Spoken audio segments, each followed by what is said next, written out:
बिस्मिल्लाहिर्रहमानिर्रहीम। अस्सलाम वालेकुम मोहतरम ख़वातीन व हज़रात, उम्मीद करती हूँ सब लोग अल्लाह तबारक तआला की रहमत से खैर आफियत से होंगे। आज की वीडियो का मौजू दांतों के दर्द के मुतालिक है। ख़ासकर ये है मसूड़ों का फूल जाना, मसूड़ों में दर्द का होना। अगर आप लोगों के पायरिया है, दांत में कीड़ा लग गया है, खोल आ गया है जिसमें दर्द होता है, खाने पीने में दिक्कत का सामना करना पड़ता है, तो ये बहुत ज़बरदस्त रेमेडी है। मैं आप लोगों को बताती चलूँ, हमारी जो बुज़ुर्ग लोग थे वो यही टोटके इस्तेमाल करते थे और अपने दांतों को मजबूत बनाते थे। दांतों में कोई पीलापन नहीं होता था, दांतों में कीड़ा नहीं लगता था और जो दांतों में मसूड़ों में दर्द नहीं होता था। ये ज़बरदस्त रेमेडी आपके इन तमाम मसाइल के लिए फ़ायदेमंद है। अगर आप लोगों के दांतों में बहुत ज़्यादा पेन रहती है तब डॉक्टर से रुजू करें, वरना अगर मसूड़ों का मसला है, पायरिया का मसला है, मसूड़ों में स्वेलिंग वगैरह है, तो इंशाल्लाह ये रेमेडी ही काम आएगी। अज्जा नोट कर लीजिए, आपको इस रेमेडी को बनाने के लिए चाहिए खालिस हल्दी।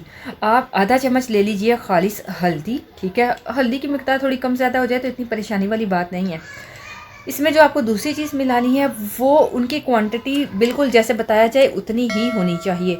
आपको पंसार स्टोर से फिटकरी लेनी है, फिटकरी लाकर उसको तोड़ लें और उसको हल्का सा आप तवे पर जैसे फ्राई करते हैं ना, ड्राई रोस्ट, किसी भी बर्तन में ड्राई रोस्ट कर लो। इससे ये होगा उसकी नमी जो है ना वो ख़त्म हो जाएगी और आप इसका इजीली पाउडर बना सकोगे और इसे पाउडर को स्टोर करके भी रख सकोगे। फिटकरी में थोड़ी सी नमी होती है, थोड़ा पानी सा होता है ना, जब आप इसको ज़रा भूनोगे, ठीक है, इसको पकाओगे तो आपको इससे पानी निकलता नज़र आएगा।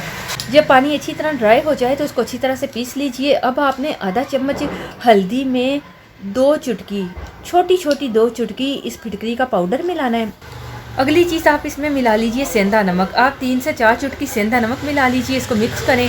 अब इसमें लास्ट चीज़ जो आपने मिलानी है जिससे आपको इसे अपने दांतों पर लगाना है वो है मस्टर्ड ऑयल, सरसों का तेल। इसमें 1 चम्मच सरसों का तेल मिलाएं ताकि इसका पेस्ट बन जाए। अब आप इस पेस्ट को, सारे दांतों का मसला है, मसूड़ों का मसला है, तो ब्रश की मदद से एक बार ब्रश भी कर लीजिएगा, वरना आप अपने मसूड़ों पर जहाँ खोल है वहाँ कॉटन बॉल की मदद से इस मिक्सचर को डालो, ठीक है। मसूड़ों पर अच्छी तरह लगाओ या कॉटन को इस मिक्सचर में डिबो कर आपने उस खोल में इस कॉटन को रख दो। तकरीबन आधा घंटा लगा रहने दो, फिर उस कॉटन को निकालो। वैसे तो 5 मिनट में ही इंशाल्लाह आपके मसूड़ों का मसला ठीक हो जाएगा। 5 मिनट के लिए आप लगा लोगे तो काफ़ी होगा, इसको इस्तेमाल कीजिए। अगर आप लोग एक और टिप को फॉलो कर लेते हो तो बहुत ज़बरदस्त रिजल्ट मिलेगा। इसके लिए आप आधा गिलास थोड़ा गर्म पानी लो जिससे आप गरारे कर सको और उसमें 1 चुटकी फिटकरी का पाउडर मिला लो या फिटकरी का छोटा सा टुकड़ा मिलाकर हिला लो। इस पेस्ट के साथ साथ आप इस पानी से आप गरारे करो, इंशाअल्लाह आपका जो मसूड़ों का जितना भी मसला, पायरिया का मसला है, बिल्कुल ठीक हो जाएगा। इसको इस्तेमाल करें और अपना एक्सपीरियंस शेयर करें। अल्लाह हाफिज़।